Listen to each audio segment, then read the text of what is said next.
Hey guys, Ash here, also known as the Lee fan. I'm back today with another video about the Godfather trilogy. So just look out for why I like Godfather 2, just my opinions on Godfather 2. It mostly is going to be a praise video. There's going to be nothing negative about Godfather 2. You won't hear nothing negative about Godfather 2.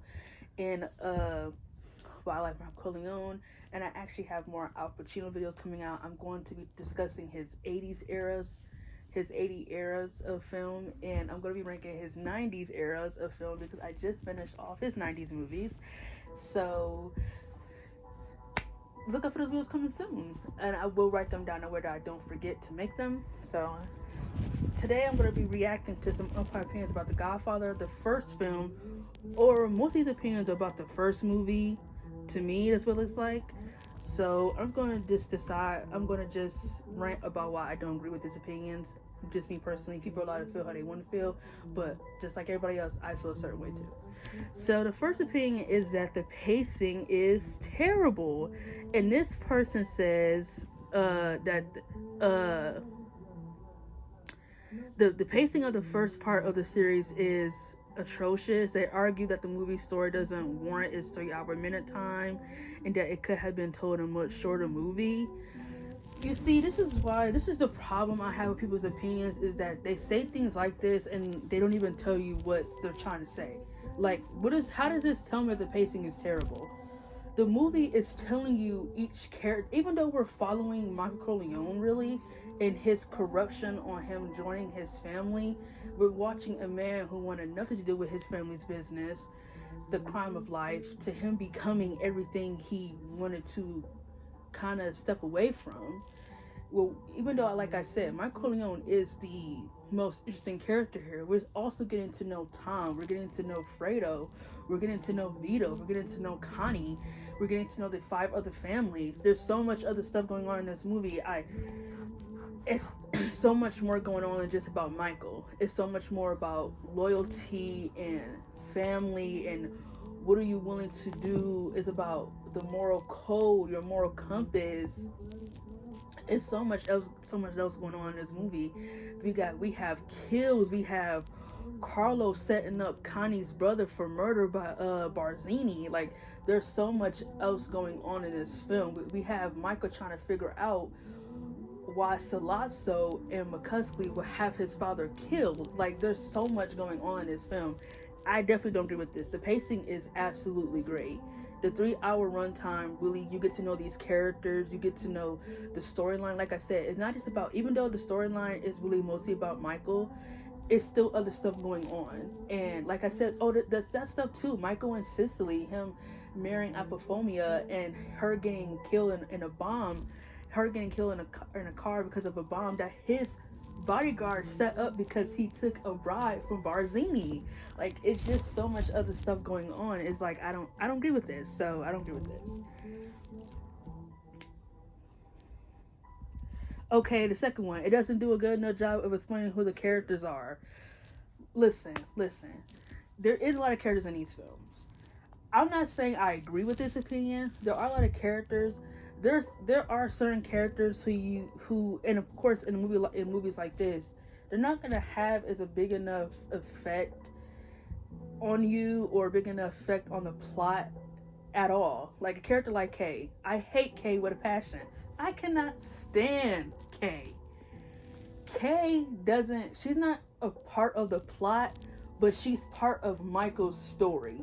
So to understand Michael, you have to understand his marriage with Kay. So I feel like this opinion, just like I said, I just don't agree with it, because even if these characters like Kay, to me, I don't know who Kay is as a character. The writers didn't do nothing much with Kay. So on that portion, yes, I will agree with you there. Kay doesn't really have much of a personality. I know that she was a school teacher, but that wasn't really focused on in the movies. And I don't care for it to be focused on because I hate Kay. I don't like Kay. I'm sorry, I don't like Kay. But she's a big part of Michael's story. So like I said again, I don't agree with this opinion. Ugh. Ugh, I don't care, but I'm sorry. Some of these are just I don't care for. Here goes one. Here's an interesting one. It's boring. I was waiting to get to this. Listen, I felt this way too. I used to think this movie was really boring. Like, this is the younger me. I'm still young, but I'm talking about like me, like in high school, middle school me. Actually, I used to think like, why does my dad want me to watch these movies so much? I don't want to watch a boring 3-hour film. I don't want to watch that. I used to be so close-minded. Like I said, I feel like an amateur for not getting into these movies much sooner in my life. Like, these Godfather 1 and 2 are easily some of the best movies I've probably ever seen in my life. And I'm not just saying that because I love Al Pacino. I'm saying that because it is the acting, the writing, the directing, the aesthetic of the films, the message behind the film, the two films. I just love. It's great. I can understand why someone might feel a little bit like I said, 3-hour movies and gangster films are not just for everybody. That's all I can really say, is that these movies like this, like gangsters, stuff like that might not be everyone's cup of tea, but I can understand why some people might feel bored. Like, it's I think it's because he's in no rush to tell. He's in no rush to. Francis Coppola was really in no rush in telling the story. He really wanted to tell this story like a painting. You can't rush the art. You can't rush what you're going to do. It's kind of like writing. You can't rush a story in 6 days. That's impossible. So, again, I just don't agree with this, because I definitely saw the passion in the first two films. I saw the passion. I saw how he didn't want to rush anything. He wanted to make sure we understood everything, and I understood everything. So,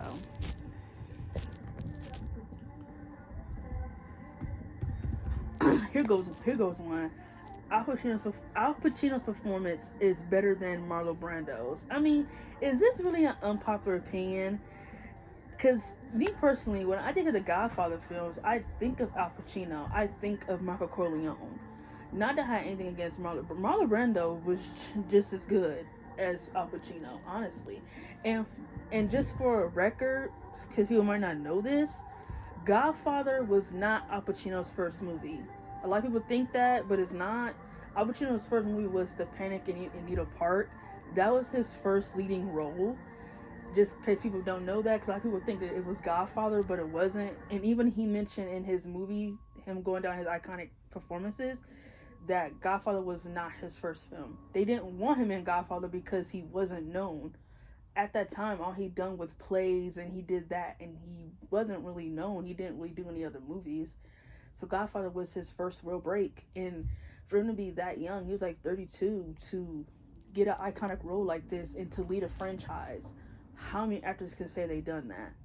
So, yes, when I think of Godfather, I think of Michael Corleone.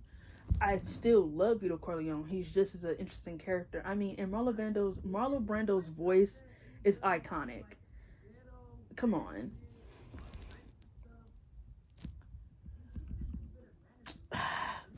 Now, this one is just, are they smoking crack? Part 3 is better than part 2. Are you fucking kidding me? Whose fucking stupid opinion was this? You smoking some crack, because this is no, flat no. No, hell no.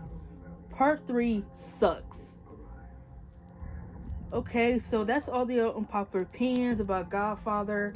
Me personally, I don't agree with any of these. Like I said, people are allowed to have their own opinions, their own taste of flavor, and all that.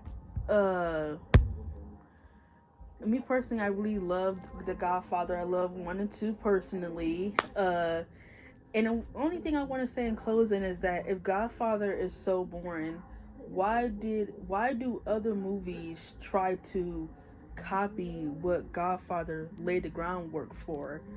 Godfather walked so other things can run. Where do you think the idea of Sopranos came from?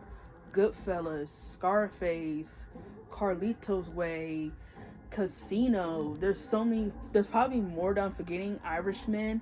There's so many. I'm probably forgetting some other movies, but if you really think about it, Godfather kind of started those tradition of gangster films. The other movies kind of, okay, Godfather made the gangster thing cool. Why don't we do this but make it our own?